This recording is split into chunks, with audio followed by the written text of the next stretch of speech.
So, Benioff and Weiss have been, well, they haven't been, they have decided to step down from doing the next trilogy of Star Wars movies.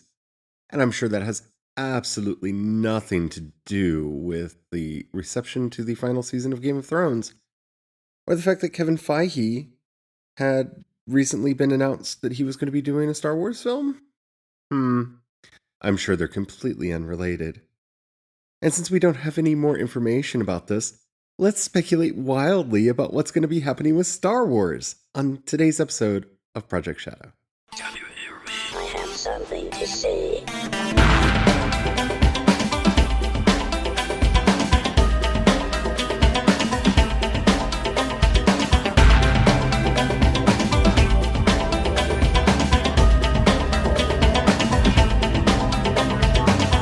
Project Shadow starts now. Hello, everyone. How are you doing today? My name's Charlie. You might know me better as sci-fi fantasy writer C.E. Dorset, especially if you're reading my latest book, Crucify My Love. And yeah, I'm about to start writing Glorify My Name. I hope. Oh, Friday, you're going to be here too soon. Alrighty. So, yeah, you know what we're talking about today. Pure and abject speculation with absolutely nothing to underpin it. Because I want to, and it will be fun, at least for me. But before we get into all that, if you haven't already, please take a moment to rate this podcast in whatever app you're listening to me on. It really does help out a lot. It tells the algorithm to share the podcast with more people. The more people that listen, the bigger the community. The bigger the community, the better the chance that we get to interact with each other. And after all, that's why I do this podcast in the first place. Alrighty, let's just go, because I should not be as giddy and as excited as I am about this, like somebody losing a job. And let's be honest, they didn't really lose a job because they have publicly stated that they have decided not to do the job. And since they have decided not to do the job, that means that they didn't technically lose it. So I'm allowed to be happy that they decided just not to do it, right? It's not really Schadenfreude, is it?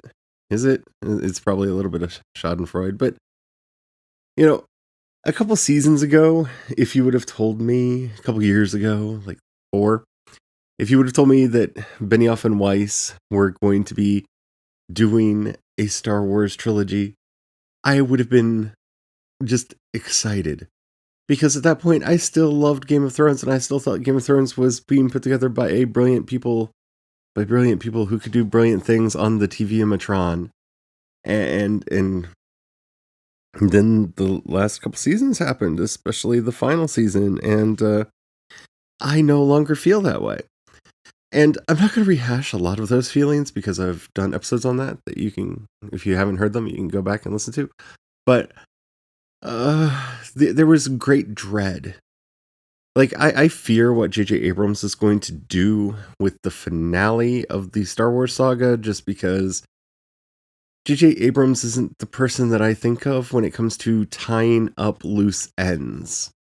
So, yeah, which we've talked about on previous episodes as well, but after everything that happened with Game of Thrones, the mere notion that Benioff and Weiss were going to be doing a Star Wars, doing 3 Star Warses, and being in charge of a story arc. Oh my. I don't think that would make me happy. I don't think that would have been good. I think that would be terrible. But now that they're gone, and the unrelated news that came a while earlier about Kevin Feige being brought in to do a Star Wars, and I will be curious to see if that suddenly becomes a trilogy, or if they move up the Rian Johnson trilogy, or what they end up doing after this. But like I said, today is for unbridled speculation. So, I am going to unbridle my speculation. And so here we go. My personal pet theory right now that I love in my little headcanon is that Kevin Feige is going to be launching the Tales of the Jedi movie franchise. Yay! Why do I say this? Because he has a very good track record with making comic books into movies and taking essential elements from comic books characters and plot lines and making them into movies. And they're bringing him in for some reason. And the fandom is extremely divided right now because everyone's completely divided right now on everything because reasons. And that's just how we are today because yay. So my personal pet theory is that the Tales of the Jedi comics are going to get the Kevin Feige treatment, and we are going to get some version of the Naddist Revolt. We're going to get some version of the Knights of the Old Republic story, but since that kind of built off of the events that led to Tales of the Jedi, kind of sort of fits into the backstory of the Knights of the Old Republic games. And I don't think that they're going to jump directly into Revan. I think that would be seen as way too much fan service. I don't think we're ever going to get a Mara Jade movie because they're not going to be that nice to us unless she somehow miraculously shows up in the final chapter of the Skywalker saga, which I can see them doing. I can.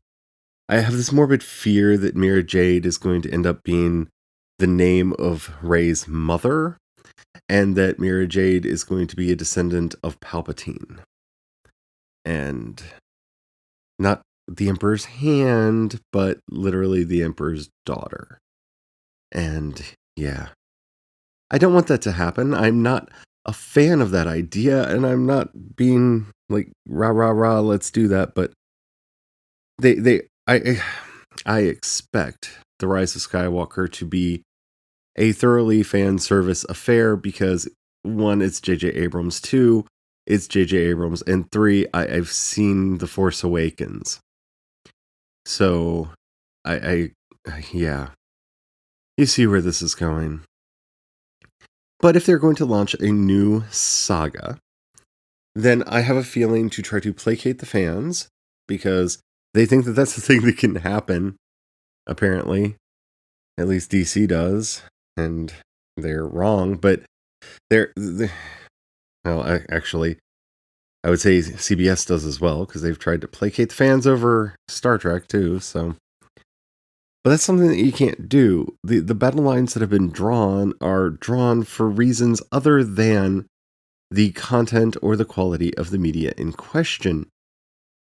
And so, there really isn't anything that they could do to apologize or whatever, but I do expect them to walk back on some things. I expect Rey's parentage to become important because, yeah, that's going to happen.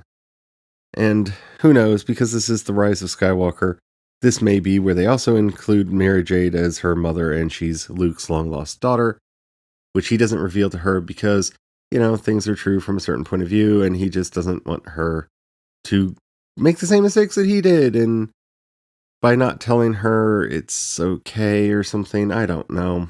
They're going to do something stupid with Rey's parentage in the next movie. Just mark my words. Because there was such an outrage over a villain who can't be considered reliable in any way, shape, or form, saying a thing that may or may not have mattered because Luke, I am your father happened, and we had to have that moment in the second part of Star Wars movie because we did, because rhyming, I don't know. They're going to do something. But I really do think that we're going to see Kevin Feige setting up something akin to the Tales of the Jedi. The reason for this is it gives them a completely unique world in which to build, going back to the days of the Old Republic, which will excite a lot of people because there's been a lot of desire to have an Old Republic series. I also don't think that they're going to start with Revan, though they may find a way to put him in as one of the character's Padawans early on, because let's be honest, they're going to... Disney has learned the power of doing an Infinity War, and if they're ever going to do Darth Revan and that whole thing, they're going to set it up so that it becomes that whole thing, because Disney wants the money, and the Infinity War and the Endgame made the money. So if they can Infinity War, Endgame, Star Wars to make the money, they're going to do that. And that's the fun thing about the stories of the Tales of the Jedi. One, they're fairly simplistic stories because they were written in 22-page comic books. And don't get me wrong, I love comics and I love the Tales of the Jedi comics, but there's only so much story you can fit into 22 pages of comic. So a lot of events are implied or moved over quite quickly. So there are a lot of things that we could do here that would be interesting and fun and bring in other characters that aren't just the Jedi that we know. Though I think we will see probably some versions of them just so they can do that fan service thing of, see, we listen, we are bringing a legend storyline that was much loved into canon.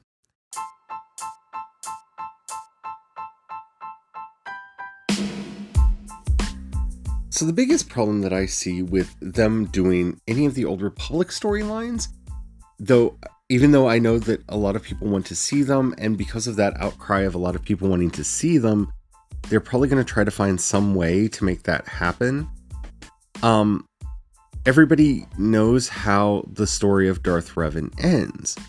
And so the major conceit of that story is blown, in that you can't really do a revelation of, oh my goodness, you're Darth Revan, if the character is well established. This is why I think if they are going to end up doing the Knights of the Old Republic story that has a lot of people kind of begging for them to do it, they're going to go back into the Tales of the Jedi and introduce us to a Padawan who will eventually go away, who will eventually become Darth Revan, or they will introduce us to other characters, possibly even Bastila, though probably not Bastila. They will change the names of the characters enough so that when they introduce the storyline, they can try to find ways to surprise the audience. Because see, this is the problem with any of the adaptations that they're going to do, and you can see this in the Star Wars movies. As they're adapting major major Marvel storylines for the live-action movies, they have done things to tweak the characters and the settings to change them in such a way that while there are certain events that they can't change, for example, the snap in Infinity War, many of the emotional beats and many of the story beats that they were able to put through in that movie were a surprise to fans and changed our experience of it, because having read Infinity Gauntlet, we knew how Thanos was going to get the Infinity Stones.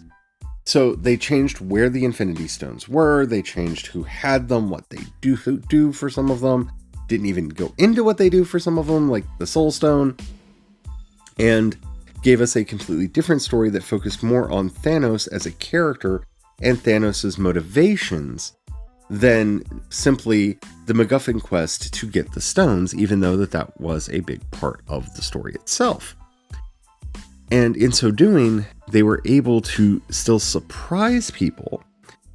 And even though a lot of us knew that the snap was coming, it was shocking when it occurred, simply because the mouse allowed Marvel to kill off all of these characters and have the movie have such a downer ending, which up to this point in the Marvel Cinematic Universe, that had not been allowed. So that was a very powerful moment, but it was able to be a powerful moment because they were able to move pieces around and play with the pre-existing story in a way that worked in the cinematic universe that they were developing. So anything that they try to do with the Old Republic, because I do think we're going to do a time jump. We're either going to go way into the future or way into the past, and please don't do Cade Skywalker. I don't want that. Nobody wants that. Nobody read Legacies. Well, I'm sure some people did because I did, but nobody liked Legacies, so don't, please, just don't. But anyway, there are things that they could do to try to make these stories work. And I think that's kind of the internal discussion going on right now. I think Rian Johnson probably pitched them an original idea, and that's why his story is kind of tentative into the future, because it requires much more development, because they need to make sure that the fan base is ready for characters in a Star Wars film that aren't our main cast. We have seen that is doable with Rogue One, which introduced us to a lot of new characters and got a lot of people excited. They're doing that with The Mandalorian, which has got a lot of people excited, like me. Can't wait for that. That's my birthday present this year. I get some Disney Plus and The Mandalorian the day after my birthday, so yay!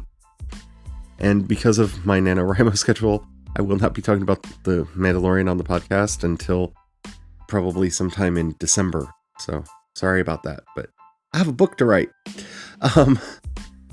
But you can see what they're doing. They're setting us up to get used to Star Wars stories that don't involve the main storyline characters in most of the ways that you would expect them to be involved, so that they can introduce us to an entirely new cast of characters. This to me is why the Kevin Feige movie is being pitched right now to the public as a one-off, that he is making a film. Because he's going to be the one who sets up whatever Star Wars is going to look like after the Skywalker saga. Because while we love our stormtroopers and all of that, they're going to try to find a new place to go, whether that is an entirely original place, which I highly doubt, because I don't think that the fan base would accept that as readily, especially the mainstream fan base who have not been exposed to the comics or the legacy, the Legends books or any of that, and aren't used to Star Wars, and who aren't currently reading the comics and who aren't used to Star Wars just being strange and having weird characters in it. They may go forward with like a Dr. Aphra or something like that, but I don't think that they're going to set any. I think they're going to kind of cut off and make sacrosanct the time of the original trilogy. I don't think any more stories are going to be set in the time of the original trilogy. We're going to get the final capstone probably on the timeline of the Skywalker saga itself, with the events of the final seasons of the Clone Wars that they're currently developing for Disney Plus.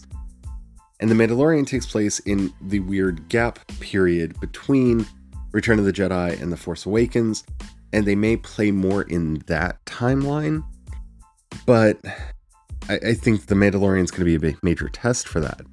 And that's where the vast majority of Star Wars properties going forward are going to be playing with, is when can we set stories, where can we set up hooks where we're not trapped in by events that we have already talked about, but can tell really robust stories using the tools that the Star Wars universe makes available to us. And I think that that's where we're going.